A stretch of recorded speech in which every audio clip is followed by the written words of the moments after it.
All right. Mandy, can we have the microphone up front, please? Because we've got a question. Mark. So can you stand up? Are we rolling? Great. Welcome back. Go ahead. Yeah, so coming back to when Pete was being coached, and the point was that you can't be off in the future thinking about money. You need to be in the present. And now, can I pause you for a second? Just because I want to, because so Mark asked this question during the break, and I love that he asked it, and I want to address it. Really, I want to address it fully. Now, did anyone hear me say you shouldn't be off in the future thinking about money? Did I say anything like that? No. I'll give you an example. If I don't make sure that I have adequate money coming in, it's difficult for me to pay my bills. It's absolutely relevant to be able to think about future events and to make plans accordingly. Absolutely relevant and useful. So anyway, continue. Yes. So where I was trying to go is, if you're needy at all, that does come across, and so that's not helpful when you're trying to suggest how much you want for your services. So and also, we have to learn from the past, because otherwise we wouldn't be alive. If we can't remember something bad, we're going to repeat it. And let me check. Did anyone hear me say you shouldn't remember things? No. Okay. Just want to make sure we're on the same page. The confusion for me is where you're in that point where you need to be right here in the moment and not have any neediness, ideally. Is that right? Ideally, you wouldn't be needy? Well, I guess. I mean, it seems to me that if you're seeing how life really works, you wouldn't be needy. You wouldn't come across as needy, because feelings of neediness and insecurity, they can. But yeah, continue. I lost my train of thought now. So the question I asked you was that there are consequences in life, whether you like it or not. Absolutely. I walk out in front of a car, it's probably going to hurt. If I'm in meeting after conversation after conversation with client after client after client, and I am not getting the money, I'm not getting the contracts, there are real life consequences to that at some point. Sure. So when you know that there are real life consequences to that, it's difficult to not be needy in the moment. Well, is that true? Like, I was with you right up to that. When you know that there are real life consequences to something, it's difficult to not be needy.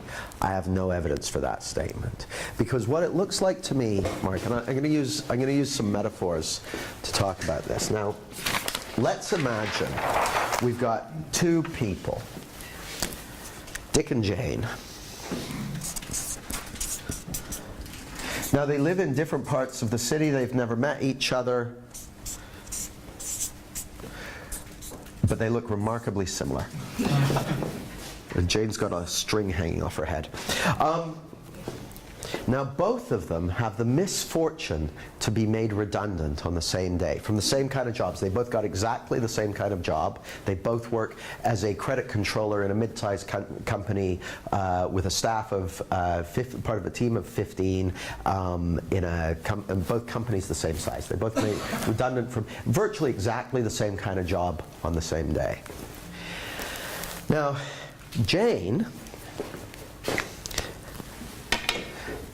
Jane's always been the kind of person who kind of has a philosophical outlook to like she enjoyed her job as a credit controller, but she's enjoyed all the jobs she's had. And she's had ups and downs in life like everyone else, but she's one of those people who just seems to kind of sail through stuff, and her attitude is, things will work out. She's just got a sense of that kind of inner, I don't even want to call it confidence, but it's just a kind of inner sense of well-being and security. She's like, yeah, things will work out, I've got as much. It's interesting. I was interviewing my friend Shah Wasman. Shah just got made an MBE the other day. Or no, she's on the honors list for an MBE later on in the month. That's what it is. And she's a real powerhouse, and she, has done things like, she became Chris Eubank's boxing promoter. No, maybe it was Nigel. She's the UK's only female boxing promoter, and she's built incredibly successful companies and done amazing things. So I was interviewing her because this was years and years ago, like 2006 or something. I was like, really wanted to find out how she thinks. And so I said, well, how is it that you can go and sit down at a table with the Prime Minister or with Richard Branson or something and be so confident? And she said, well, because I know that I'm as good as they are. I know that I'm as good as I am. And I was kind of like, oh yeah, well that makes sense because you've done this and you've done that and you've done the other. And she's like, oh no, it's not because of what I've done. It's because everyone's as good as everyone else. Everyone's got that. Everyone's got unique skills and abilities and qualities that they can bring. And so no one's better than anyone else. So that was just how she saw it. She had a very philosophical view of life. So if Jane's just got that kind of view of life, then, everyone has things go wrong in life and has, bad turns of luck or that sort of thing. My daughter, Tallulah, her favorite story is the story of the Chinese farmer whose horse runs away. His horse runs away. And all the Chinese farmer's neighbors come around and say, oh, it's terrible bad luck. And the farmer says, maybe, maybe not. And then the next day, the horse comes back with 2 other horses with it. And so now he's got 3 horses. And all the neighbors are like, you jammy bastard. And he's like, maybe, maybe not. So his son is then trying to break break the stallion. He's trying to break him in to tame him, and he gets thrown, breaks his leg. All the neighbors, predictably, say, "What terrible bad luck there, mate." He's like, maybe, maybe not. And then, just like a few days later, the local warlord conscripts all the young men of the village and takes them off to fight a war somewhere, except the kid with the broken leg. And the neighbors are like, oh. The father's maybe, maybe not. Well, that's Tallulah's favorite story because she loves the idea of maybe, maybe not. She's got a philosophical view like that. Well, Jane's got a philosophical maybe, maybe not view as well. Dick, on the other hand, he's beside himself. He starts feeling all freaked out. Now, Jane feels a bit freaked out from time to time. She sometimes gets freaked out, but she knows that her feelings aren't letting her know about her future. Her feelings aren't letting her know how likely or unlikely it is she'll get a job. She knows that her feelings are letting her know about her clarity of thought in the moment. She knows that, so she's able to ride out those scary feelings. Well, that happens to me. Like I'll sometimes wake up and I'll be feeling bad. And for me, Mark, when I'm feeling bad, I start looking around at my life and my future and my past. I don't like what I see. When I'm feeling bad, I'm like, Jamie, you're a no good shit. You haven't made the best of yourself. You haven't realized your potential. You're a bit of a dick. And my scorecard looks pretty rotten. And then at a certain point, if I keep on with it, I'll be ordering books on Amazon to try and correct I'm like, oh God, this is worse than I thought. I better find someone to help me. Yeah. And then what happens these days, what used to happen is I would order thousands of books off Amazon. What happens now is sooner or later, usually 10, 15 minutes in, sometimes 10, 15 seconds in, once in a while, a few days in, I wake up. It's like, what do you think your feelings are telling you about? I'm like, my terrible life? No, your feelings don't know about that. They know about thought in the moment. I'm like, oh, okay. So she gets that too. She gets caught up in her thinking, but she wakes up from it. It's like, oh yeah, anything's possible. I don't know what's around the corner. Okay. Dick, on the other hand, he doesn't know about this.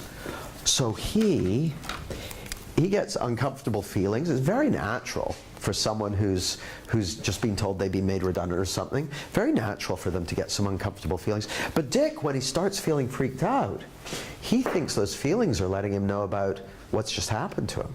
Oh, God. And then he has a look at the papers and he sees the job. He's got, oh, my God, there's no jobs out there. See, when someone's freaked out, their field of vision gets restricted, their scope of possibility. So he's not seeing it right. He thinks his feelings are telling him about his grim prognosis. They're not. They're telling him that he's got screwy thinking in the moment. But he doesn't realize that. So Jane gets over it. And she's pretty sunny personality. She gets over it. She has her ups and downs. She gets over it. They both go into funnily enough, they both end up getting interviewed for the same job. Who's going to do better in the interview? Jane. It's an easy question, isn't it? Jane's going to do better. Not because she's being a Pollyanna or she's being unrealistic or anything like that. She just knows where her feelings are coming from. So like, if I go on TV, I get freaked out. I get really uncomfortable, quite uncomfortable before I go on TV. But I'm pretty clear that that's got nothing to do with going on TV. And so I do okay with it. I do okay. I get on TV, I sit down, I connect with the interviewer, and it goes great. Whereas if I thought that my feelings were telling me about going on TV, then I would make bad decisions. So I'm not saying don't think about the future or think positive or any of that happy horse shit. What I'm saying is you're going to do much better. Like, think about this. Let's say it's old days, and Jane is an astronomer, and Dick is an astronomer, but Jane has the sneaking suspicion that the sun is the center of the universe, whereas Dick has the sneaking suspicion that the Earth, no, he's convinced that the Earth is the center of the universe. Who's going to be a better astronomer? The one who's more closely aligned with reality, or the one who believes something that is just not true? See, I'm not saying anything about what you should think or feel or how you should act. I literally have no prescriptions for you. I have no, here's what you should do. What I'm saying is there's a way that it works, and when your understanding is aligned with how life already works, you will do better. When your understanding is aligned with a made-up fantasy world, then you struggle, because we're not evolved for a made-up fantasy world. We're evolved for real life. We do great in real life. We don't do so good in delusional fantasies. So if given a choice between inhabiting a delusional fantasy or inhabiting the real world, I suggest choose the real world. Oh, there is a suggestion. Choose reality. Reality is good. You've got a whole bunch of leverage in reality that isn't available in a delusional fantasy world. It's like if someone had the idea that it's a good idea to eat powdered glass and hedgehogs, and they thought that was reality, it would go badly for them. Not because they have a bad digestive system or anything like that, but that's just not how life works. I don't know if that answers your question. No, that's yeah, absolutely. I think I know how to sit in that little bit now. Yeah, it's just a reality check before you go in there. It's a reality check, because here's the thing: thought will trick you. That's how thought works. Thought will have it seem like you're feeling something other than thought. Yeah. But that never is what's happening. So here's the next question I've got for you. What was your answer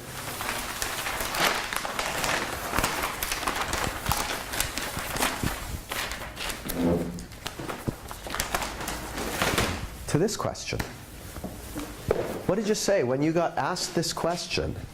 What did you answer? You know, what's the number one goal you could achieve, or problem you could solve, or change you could make that you perceive would have the biggest positive impact in your work, your business, your life? Jay, in a word or phrase. I started off saying I wanted to get rid of my constant argument with my ego.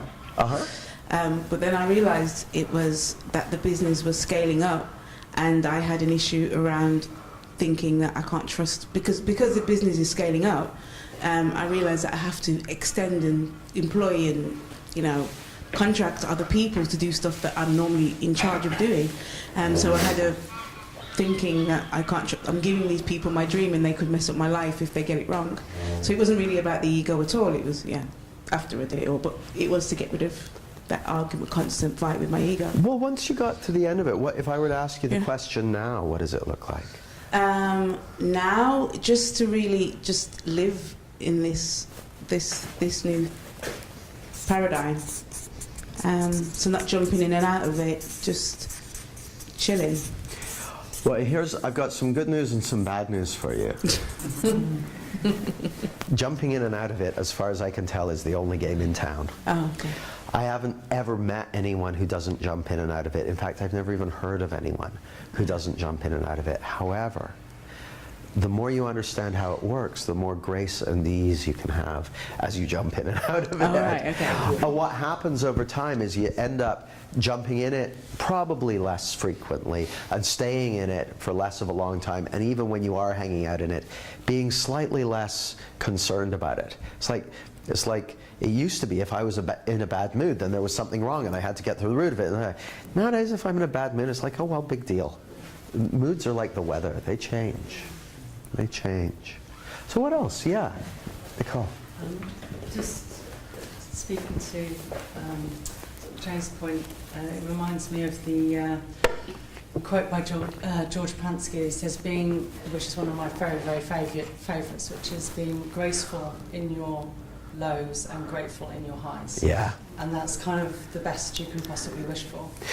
Well, and I don't even see it as highs and lows anymore. I see it as you either see it or you don't. And here's the great thing. The moment you see it, you're grateful for it. And when you don't see it, because you know you've seen it before and you're going to see it again, you tend to be more graceful. So you don't even have to work on being grateful or graceful. It's going to happen. Jay's creeping out of the room. You can walk normally, Jay. But I tend to find when you do understand this and you're in a in inverted commas low, you don't make such a mess because you understand that it's not the outside world causing your emotional state and your feelings. So you don't need to react against it. You don't need to hit out against the person or change the thing, or you just go, okay, I'm here and it'll pass. And then there's not so much mess to clean up when you get when you get to the other side. I still make a certain amount of mess, but Less, Rome less, wasn't built in a day. Yeah, no, I agree. Yeah, thank you. So what else? Yeah, Russell. Here,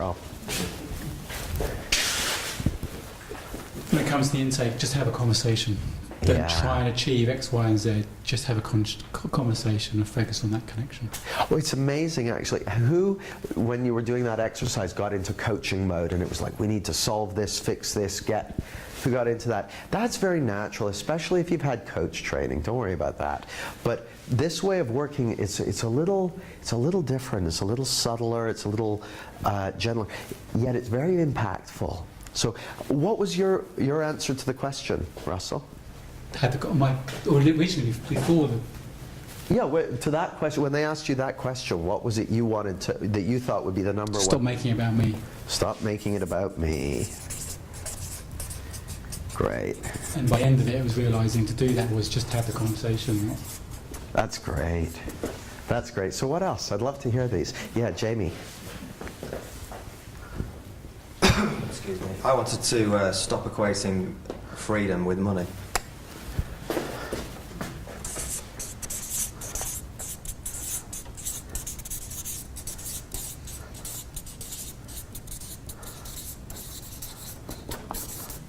Beautiful. What else?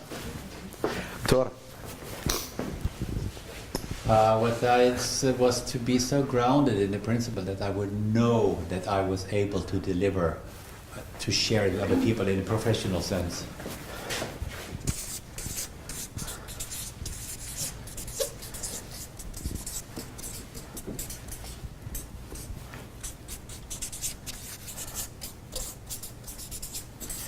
Yeah. Yeah, beautiful. What else? Yeah, Emma. Mine's not a big one really, but it's just for this weekend to get clear on some groups of mice that I'd like to serve and make myself visible to. Beautiful. Get clear on what their cheese is.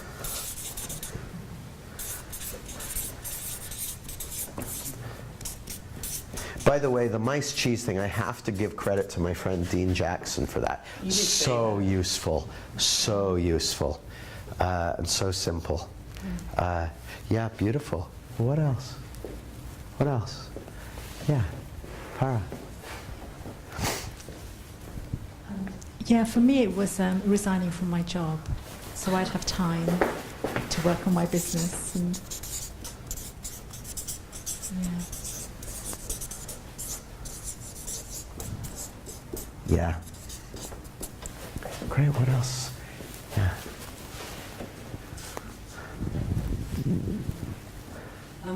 To start off with, when I answered this question, I thought it was a how-to on social media, which is my bugbear. I'm going to write up that, even though it sounds as though it changed. However, what it evolved to is that it is just deepening my grounding, because then I get out of my own way and I know that, so deepening my grounding in the principles, and I get out of my own way so that I actually take action, then all of those things will just become how-tos rather than bugbears. It's such a great insight, because in reality, and this is why it's kind of ironic about if you were getting into the fixing mode with the coaching, this is kind of a trick question. Because here's what I find. When I'm working, I'll use this question when I'm working with small groups for a few hours, and they'll come up with their list. So their list will be include things from the very practical, everyday, some social media, quit my job, find the right partner, make more money, to feel more confident, be more present, get rid of anxiety, all that sort of stuff. And here's the interesting thing. Whenever you have something like that, some change of that sort you want to make, what's the next question people ask? How? How do I do that? How do I be more confident? How do I be a better public speaker? How do I stop worrying? How do I get better at social media? How do I X, Y, Z? Well, the clarity model, so here's, when people ask how, then the next, what they look for is positive advice. And you know what positive advice looks like. They have it on every Men's Health magazine and every issue of Cosmopolitan. They've got the top 10 tips to get a six-pack abs, or find your soulmate, or get your dream job, or be a perfect parent, or whatever it is. They've always got their 7 tips or 10 tips or 6 tips. And you read them and they're like, oh, that's so obvious. Why didn't I think of that? And then you forget them completely and never do them, right? Yeah. Right? That's why they can publish new ones every month. In Take a Break magazine, it's more like 149 tips to help you. Who's got time? So, positive advice. As human beings, we're suckers for positive advice. And it rarely works. But when we're feeling insecure, when we're lost in the outside in, we think that what we need is positive advice and how-tos. Now, there's nothing wrong with how-tos, but the reason that's a trick question is, rather than how can I get the confidence, quit the job, find the soulmate, develop the six-pack abs, whatever it might be, the question I'm more interested in is,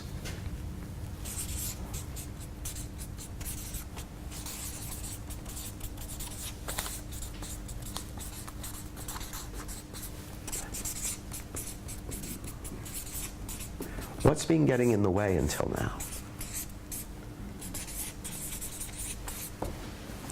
And what I find again and again and again is that what's been getting in the way until now is the outside-in misunderstanding. It's a misunderstanding of where their experience is coming from. Because as soon as people fall out of that misunderstanding and into the present moment, they know what to do. So the social media bugbear, they fall out of their thinking into the present and go, oh, well, actually, I think I'll just start making videos and I'll share them and I'll see how it goes. Or they fall out of their thinking and they go, oh, actually, I've got a friend who's really good at social media. I could always just hire them. Or they'll fall out of their thinking, why am I obsessed with social media? I actually have a great email list. Why don't I just connect with people through that? So I'm not saying what you should do. I'm saying that whenever you see, we'll get onto this tomorrow, but what I find again and again and again is my clients all arrive with the same problem. They got something they're preoccupied with. And it seems like the feelings are coming from what they're thinking about. They're coming from the social media, or they're coming from the job, or they're coming from the whatever. And that misunderstanding is keeping them stuck in looping thinking. Ian, you were going to say something. So normally I'm a really, really great sharer, and when I'm not sharing or I feel like I don't want to show there's something nervous, there's usually something happened or something gone on. I feel it. So during the question, I've had the same #1 goal for quite a lot of training, and I've been with you through the CPP course, and we sort of chipped away at it. But I want to say something with Jamie and Emma. I've had a great insight today on a level where I'm actually tinkling at what's happened. So simple. I have a goal to extract myself from my own business, which is quite a considerable business, by the end of 2015, as you know. And I've been looking inside myself to coach, manage and lead my fellow directors to fill the void behind me. And I've been working really, really hard on all of that, and who I need to be to do that, and to organise that, and all the doing of that. And during the process of talking with Jamie said like he was really, really up in his head and we weren't connected. Was this Jamie or Jamie? Just so I get uneasily confused. Jamie too. And I suppose that in saying that they gave me some real freedom, because that's not how it occurred to me. And what I was starting to see was I just believed that I had to do that, to have those directors fill the gap behind me. That was all my stuff. And I'm scared of taking the me out of that and what would happen to that if I'm not there. That's what it's all been about, and I've been having it was all about them not being good enough or up to my standards and customer experience and blah blah blah blah blah. And just so I understand, are you saying you thought your feelings were coming from what would happen if they didn't pick up the ball when you left?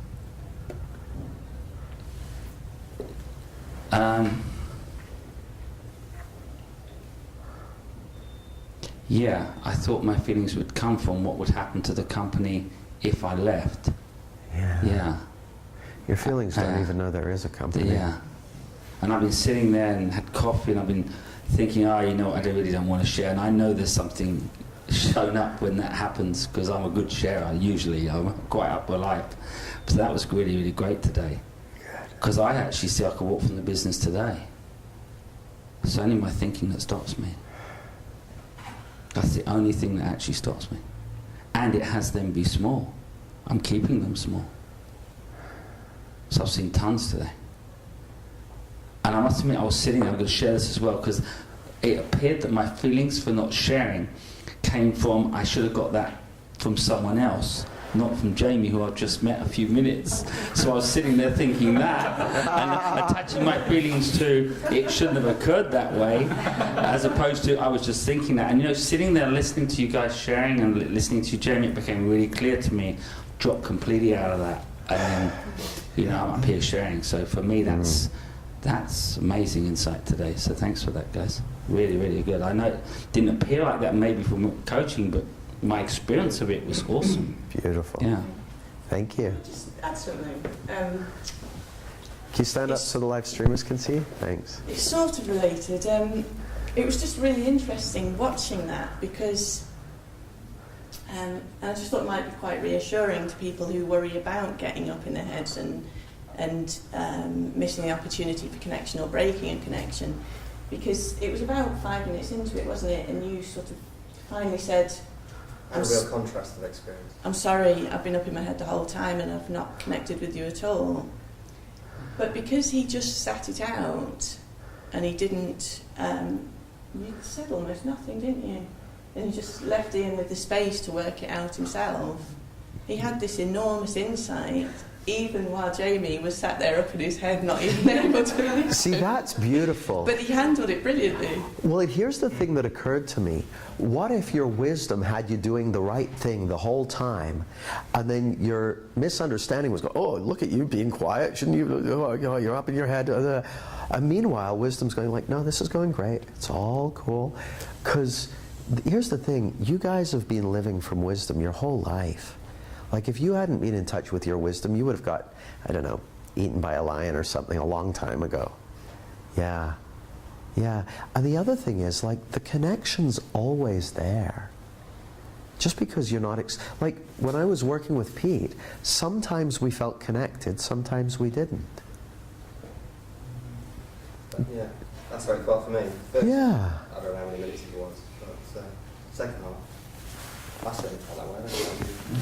Now, what happened when you said, I've been stuck in my head the last 5 minutes? What happened immediately after that? I stopped being in my head. Did you guys feel closer to him? Yeah. Isn't that amazing? I think that's when I actually saw it all came clear, when you said that. Yeah, actually. It's so powerful. Like, I'll often just, I call it telling on myself. It's like, you know what?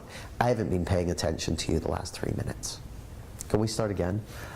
It brings us closer. I mean, if you say it respectfully, because you're so fucking boring, that's disrespectful, and it's not true as well, because that's a misunderstanding of where our experience is coming from.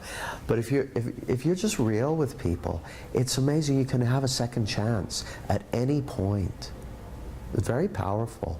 When I'm up in my head and it seems like it's the client's fault, oh, they're so bored, they won't stop talking. I'm the one who's not seeing it. I think my feelings are coming from the client. It's not possible. Not possible. This is great. Yeah, thank you. Tora, do you want to do a coaching session up here? Tora came up to me in the break and said he'd like that. It's not mandatory.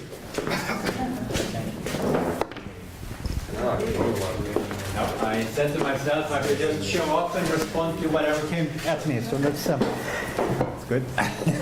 So same ground rules as before. Same ground rules as before. You can laugh as much as you like. I'll probably pause from time to time to ask you guys questions and that sort of thing. But don't interact directly with us unless I'm inviting it.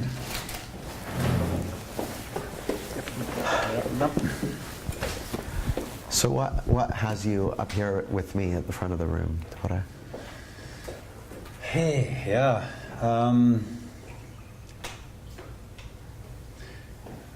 Well, there is like, I want really to make a shift in my professional life.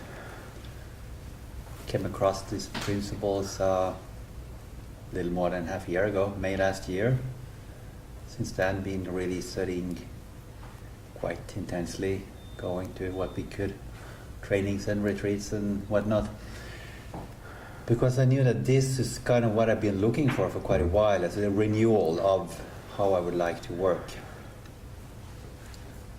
And I've been working for many years with development, with training, coaching, facilitation, consulting. I never had my own coaching practice, but done coaching as part of leadership development and change processes and whatnot.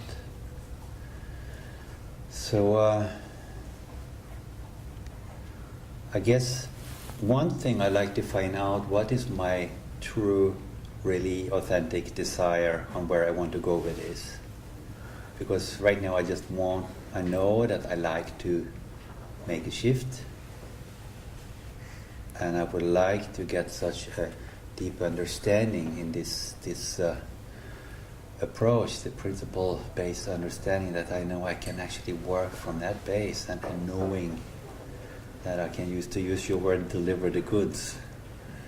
And at the same time, I'm in a full-time job at the moment, with a lot of commuting, and it takes a lot of time and a lot of energy, and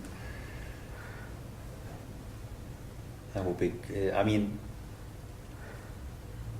I have always had a standard that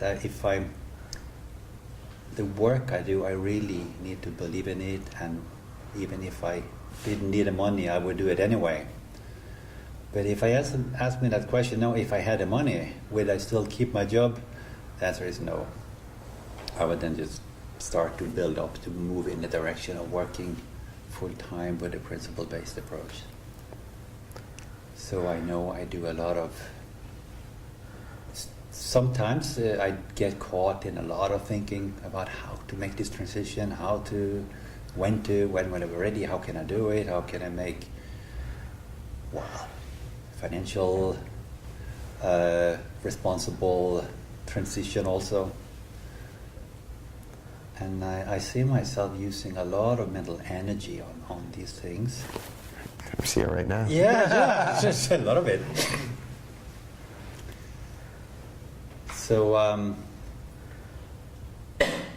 yeah, I think earlier today I had it. One, I was looking for more clear, but I think this is quite honest. It is not so clear. I just know the direction I want to go in, but I really don't know how it should look and how I should go about it, or what I truly need to make that transition, or what I would call it. Well, you know what occurs to me? There's a couple of things that occur to me.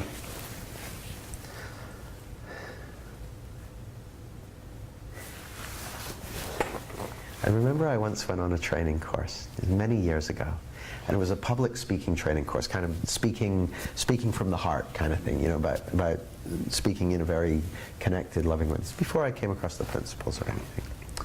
And the first exercise, so the guy running the training says, okay, we're going to just do an icebreaker. Get with the person next to you and ask them to tell you what their life's purpose is. So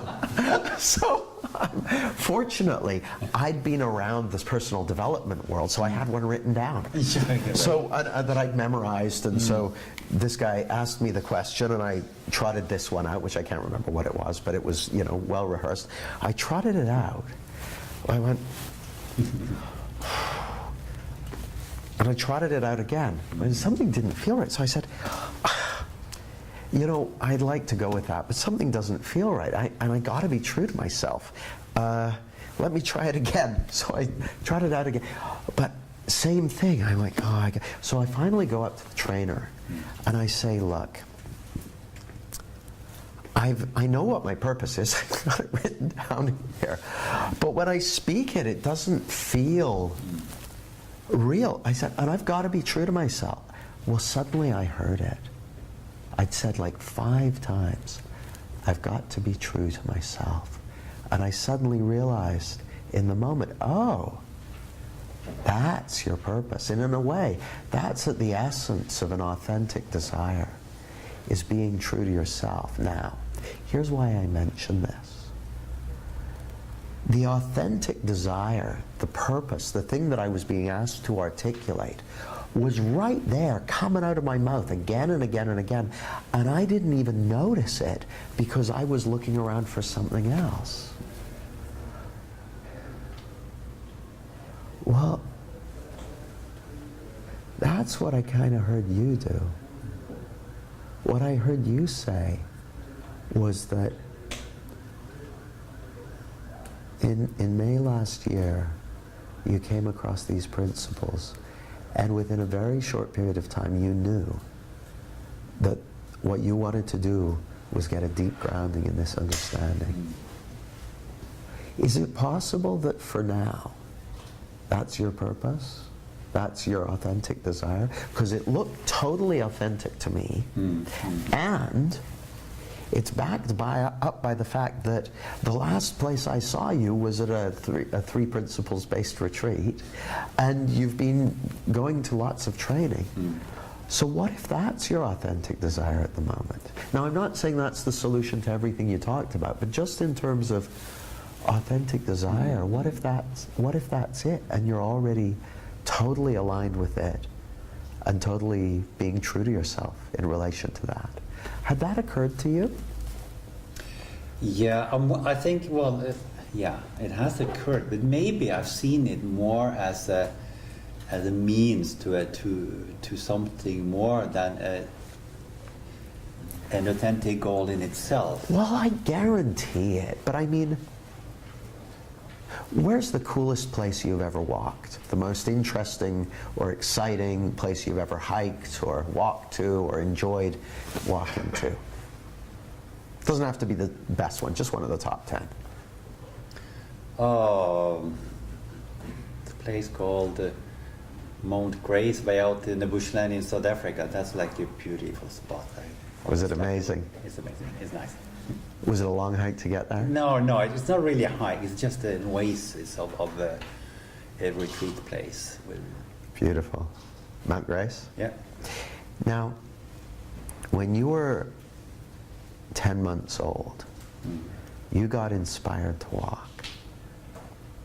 When the RNA messenger molecules in your brain got released into your neurophysiology, and you got the impulse to stand up and start taking steps, and you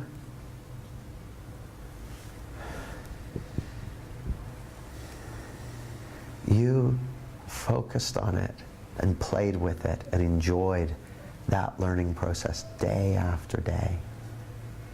And you learned it so thoroughly and you embodied it so deeply that before long you could do it without even thinking about it. And that allowed you to walk to Mount Grace and everywhere else you've walked. And you had no way of knowing back then the amazing places you would visit because of your ability to do that. But it had its own reason for being an authentic desire. At the deepest level, you knew intuitively that if you learn to walk, 1,000 things become possible for you that wouldn't be possible if you didn't.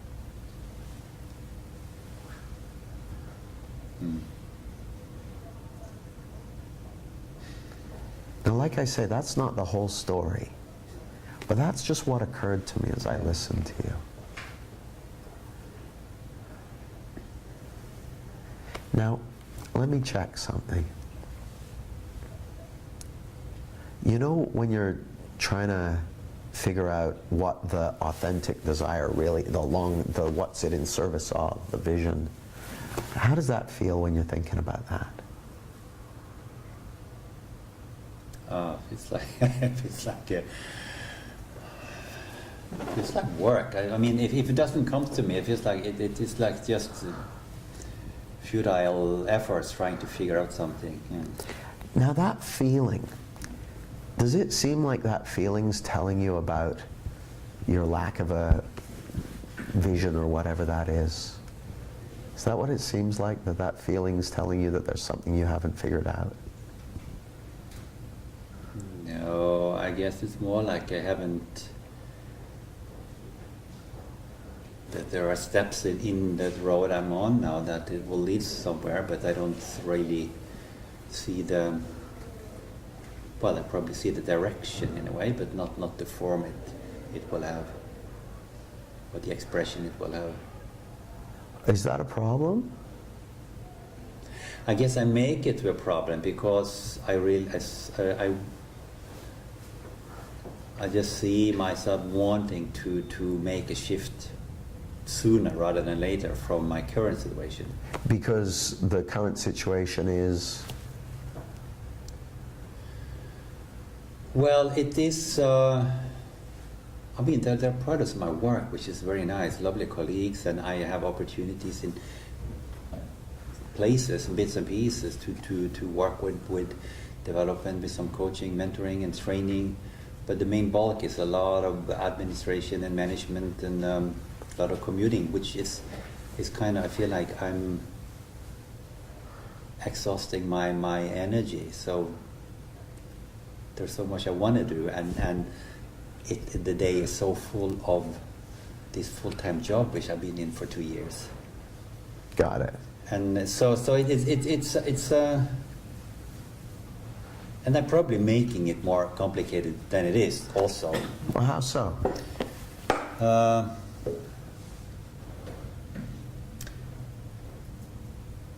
because seeing all the different policies, rules, ways to work. I mean, I work with humanitarian international work into the developing world, and there are always a lot of people with different policies and ideas how we should go about it. And we say, but that can't be right.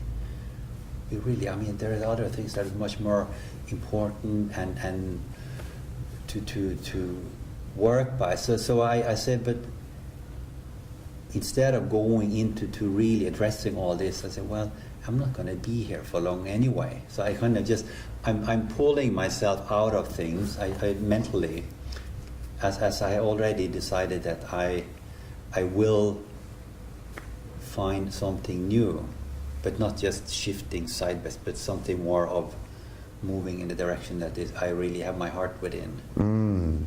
So because my heart is not in it anymore in a way. well, here's the interesting thing. Now, can I pause our conversation for a second? Please do. So I'm hearing a few different things from Tora. One was, I want to find out what my authentic desire is. Now, even as he was expressing that, I was hearing him say, I'm really into learning about this. And that's the thing that, see, often if you want to know what someone really wants to do, look at what they're doing. He's actually taking a ton of action and doing that. So I kind of trust that. And I trust the way he lights up when he's talking about it. But then I also heard him say that he's kind of got dissatisfaction. These aren't his words, but dissatisfaction coming from his job. It's like it's kind of like, if I had different work, then I would be more fulfilled. My heart would be in it. Well, it's not in my current one. Well, my guess is, it seems to. I could be wrong about this, but it probably seems to Tora like his heart not being in it is a function of the job and all the stuff going on in it and how all that sort of stuff. Well, that's not possible. Now, I'm not saying it's the right job for him or he should stay there or anything like that. I'm just saying when there's a misunderstanding about where your experience is coming from, it makes it harder to make decisions. So I want to clear up that misunderstanding and see if that helps matters. Not because I have a view on what he should do, I really don't, but because when someone's confused about where their experience is coming from, it kind of muddies the waters. So that's what I'm going to do. We're just talking about I heard you. Oh yeah, got excellent hearing. So it sounds like you used to feel differently about your work, about your job, this job. Yes, I think I did. I think that there's shifts and changes, and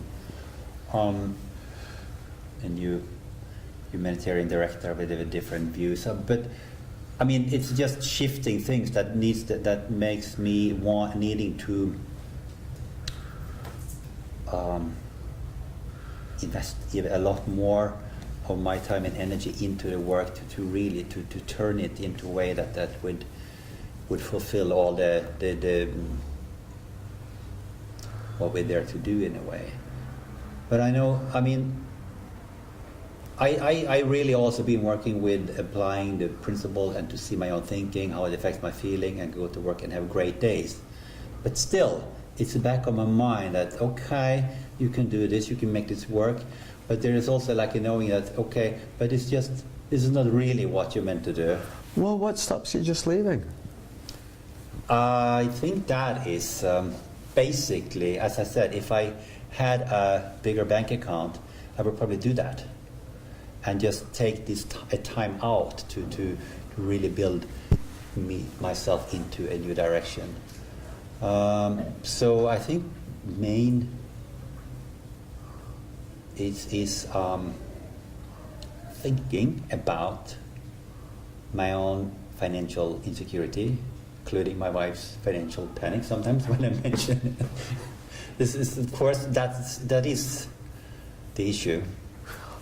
I mean, that stops me from doing it, like stop here, start new. So let me pause a second.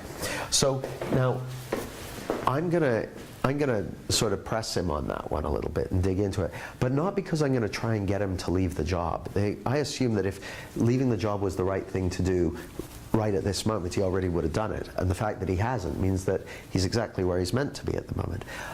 But what I want him to know at the deepest level is there's nothing that you can think anything, that there's no thoughts that it's dangerous to think, and that there's no feelings that it's dangerous to feel, except the feeling of getting shot. That's probably bad, but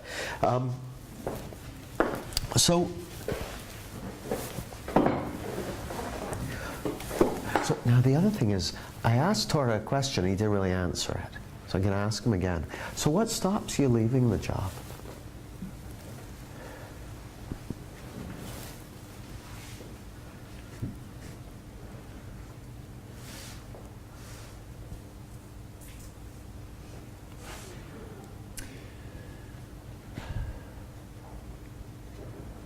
Well, for once, I don't feel quite ready to start something new. Huh. That there is a transition is not off on. It's like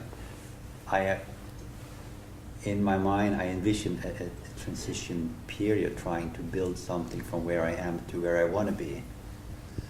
And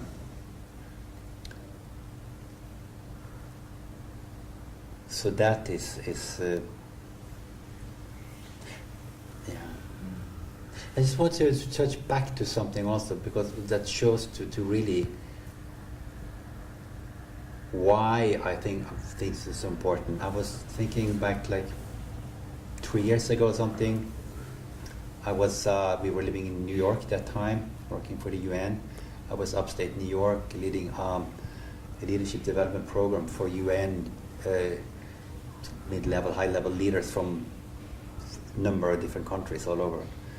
And suddenly I was standing there in the middle of a week retreat training, and I was just standing there with a group, and I just thought, this is old. I've done this so much for so long, and what I'm saying, I don't see the spark of understanding or enlightenment in the eyes of the people, because I was just repeating something. So I said, I stopped. I mean, I haven't really, I've done some training, but not on that level since then, more on the different level, because I thought, well, if I cannot really ignite something new in people, then I'm wasting my time and their time. This is beautiful. I'm going to pause our conversation again. So I love this. So Tora was doing something, based on what he's just said, for many, many years he was doing a type of work that probably he found fulfilling for a long time. And then at a certain point he was like, this is old. This is not, I need something new. And so then he gets a different job, and a year ago, so it was 2 years ago that he stopped doing that. A year ago, he finds the principles, and now he's like, oh, I want to learn this. So he's got something he wants to do. Now, I know that whatever form it takes, Tora's going to be teaching this and using this with people. So I'm going to ask him. Say.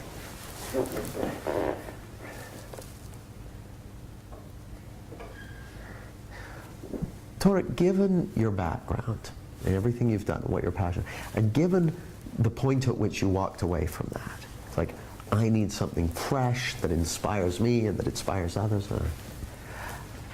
So you walked away from where a lot of people would have stayed there. A lot of people would have stayed there, but you were like, no, it's time.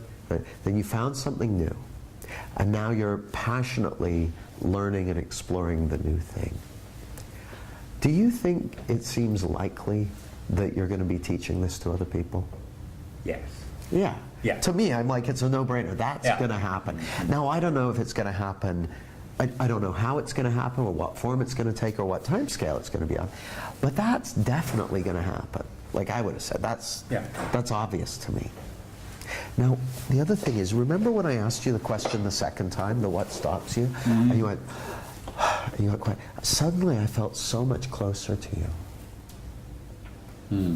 I felt so much closer to you. Has it occurred to you that there's nothing wrong? Like, I'm not saying there isn't, but have you considered the possibility that everything's okay? I mean, everything as is now. Yeah. For now. Maybe not a week from now. Maybe something different will be required a week from now or a month from now. But just for now. Yeah, it has, well, I would say it's as we know, it keeps occurring, and I'm losing it, and it occurs, and I'm losing it as I start getting into my head, and then, oh no, I can just be with this as it is now, and then I start, so it's a little off and on. Yeah, well, when you get into your head, my guess is that probably what's happening is that you fall into the present, and it's like, oh, actually, life is fine, and I'll know what to do and when to do it. And so so you've booked on this because you want to make a transition, and then sometimes you go, oh no, I'm so busy, and how am I going to, and you get a whole bunch of outside, well, that's not true, it's not how it works, and then you fall back into that. Now, you've been through transitions before. Yeah. What were those like?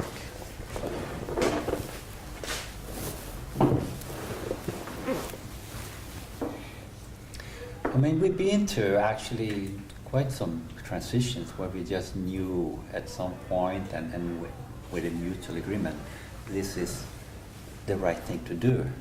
And just taking the step, not even knowing if it's going to come true or whatnot.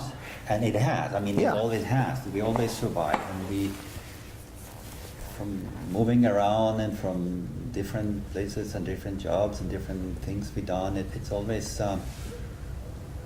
we never starved. Good. And what you said is, there was always a point where we knew. Yeah. And then, yeah. And before that point, what was it like? Before you knew? Well, there could be quite a period with quite some searching and looking, and God, we got to figure it out, what we're going to do, and sometimes it just came as we were okay, and then it came in new, like a new knowing that, okay, we're going to go move on or do something new. Do you think it might happen like that this time? Would be nice, yes. Well, let me... Well, probably it will. Well, that's my guess. Like, if that's I mean, that's what happens to every like, that's what happened to me. People I talk to, they're like, yeah, you know, I was confused, and I didn't, and then I went, oh, well, I'm going to stop thinking about it. And then I woke up one morning, and I'm like, I knew. But the day before you knew, you didn't know. Now, I guess what I'm curious about is,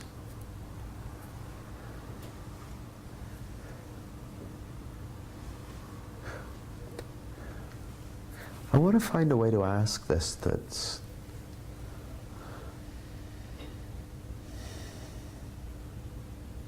See, if you look back over your life, Tora,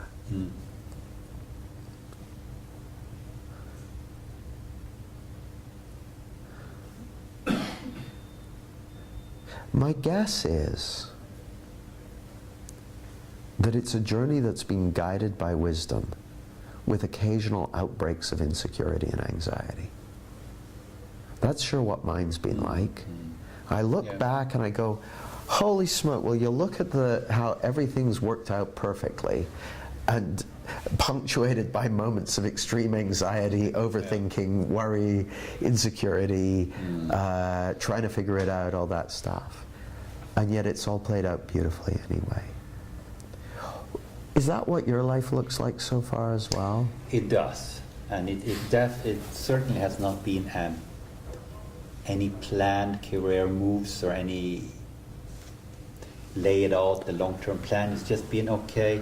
Now we're here. Now it seems right to move on there, and it has moved in incredible ways, actually. Yeah. And I usually find it moves in incredible ways that I couldn't have figured out. Yeah. Well, is that the kind of future you'd like?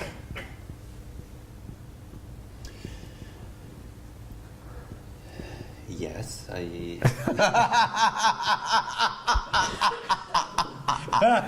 Jamie, Yeah. perhaps you haven't been listening. I want the figured out one. Yeah, no, yeah. Part of me wants to have it like yeah, I want to figure out because I want to do this, and this. But yes, no, I think I don't want to let go of this opportunity to follow what really is there rather than something I can think of. Yeah.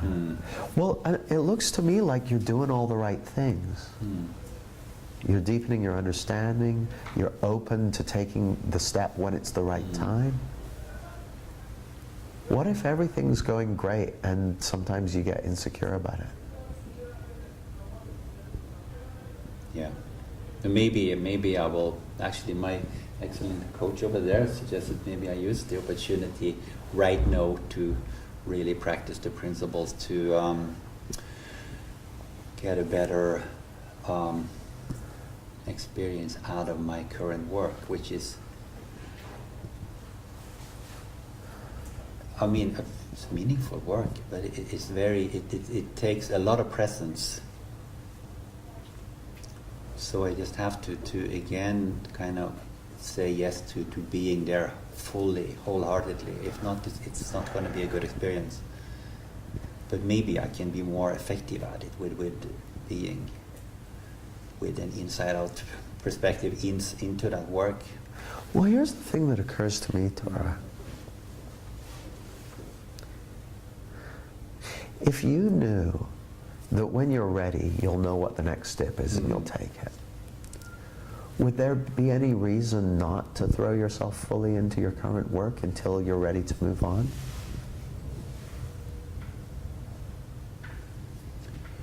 No, not really. Sorta?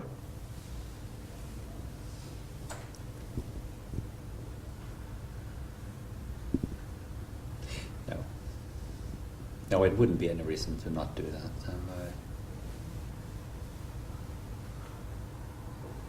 I guess what I'm meeting in myself is a tiredness. Yeah. Tired. Yeah. And that's, I guess that's bothering me a bit. Now, is it possible that the tiredness has come from overthinking? Absolutely possible.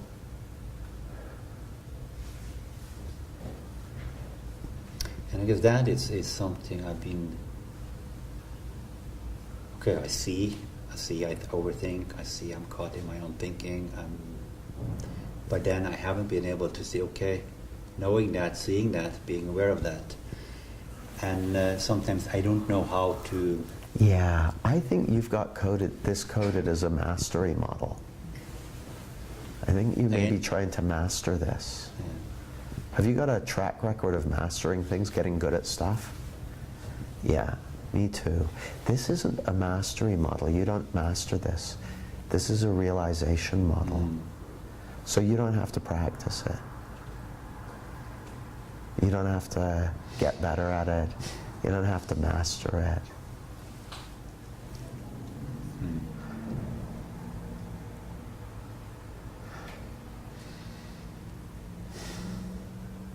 It's tiring trying to master the three principles.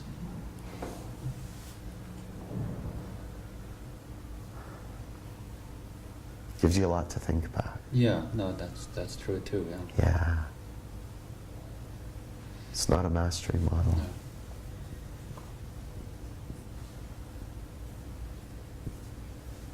No. You're already there.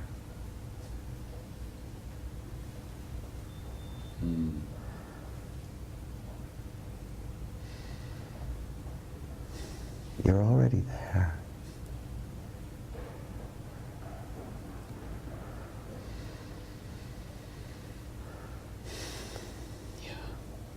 And I don't mean you're already there as a result of this session or anything. I mean you've always already been there. And sometimes, just like everyone else, we look in the wrong direction.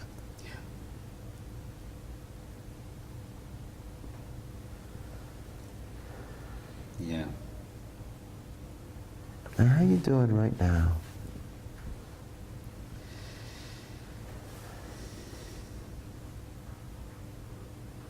I'm feeling a much greater calm inside. I still get that there are some trace of that, honestly, impatience, that urge to move on, to move on. Yeah. Now that's what I wanted to ask you about. And before I do, does anyone else ever get that? I feel, oh, impatience, I want to move on. It's 5:30, you might be feeling it now, actually. But now, you can be honest with me, Tora. Mm-hmm. What does it seem like that feeling is telling you about?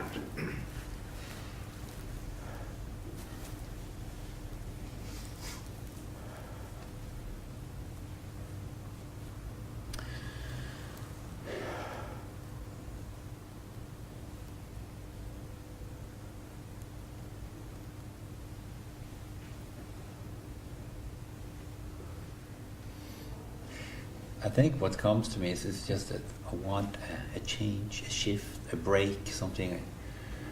I guess it comes back to that feeling of tiredness.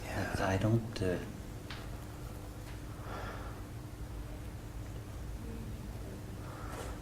I want to be able to focus on just these things that really I feel that where there is really. I feel connected to, that is really where I can invest myself in. Well, what would have to happen for you to do that?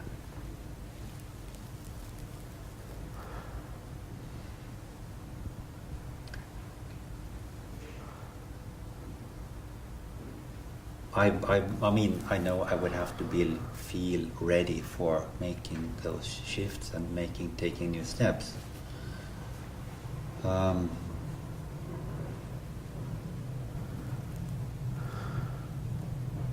Well, in the meantime, is it possible for you to get some rest? Yeah, I think I need to look at that. I mean, it's not a physical tiredness, it's a mental, overactive thinking tiredness. Yeah. Well, now, it raises an interesting question, which is,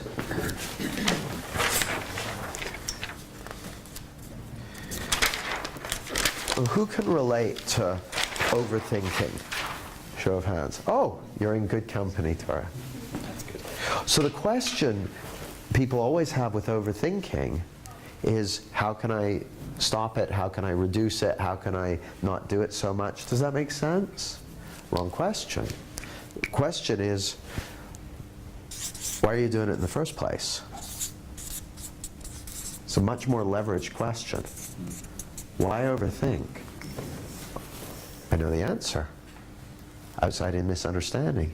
If a person believes that their feeling, it's a guarantee. If a person believes their feelings are letting them know about something other than thought in the moment, they're going to overthink.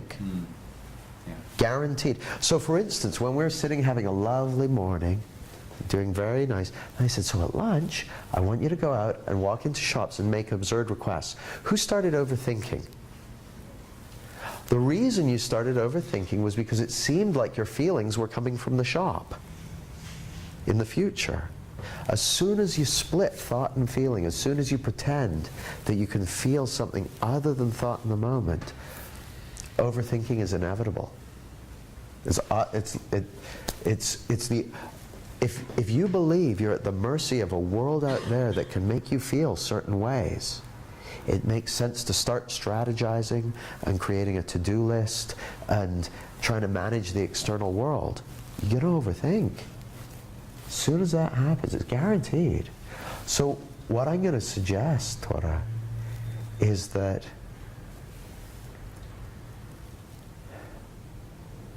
it has seemed to you like the answer to your problem is figure out the way ahead, change the job, do all that stuff.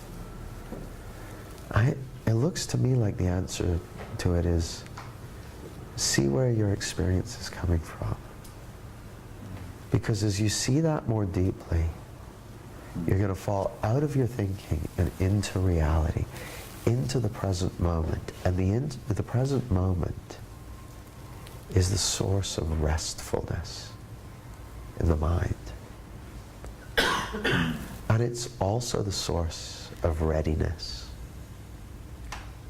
And it's also the source of knowing when the time is right. That's where you find those. You can't find them in the outside in that fantasy world, because it doesn't exist. Keep breathing. Keep breathing.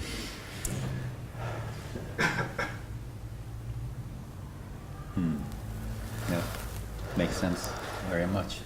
Now, what did you hear that made sense?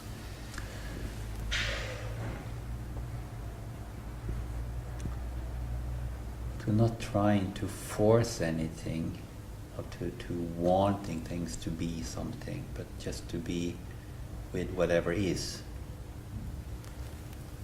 To be in the moment, to be with just rest within myself, I guess.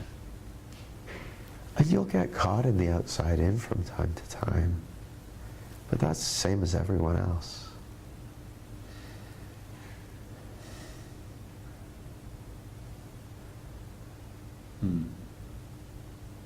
Now, it's so interesting. The connection, it goes in and out, and then we come back in and out. And then Tora goes up in his head and starts thinking, and then he comes back. But are we complete for now, and then we can check in tomorrow? Sure. Right. Thank you very much. Thank you.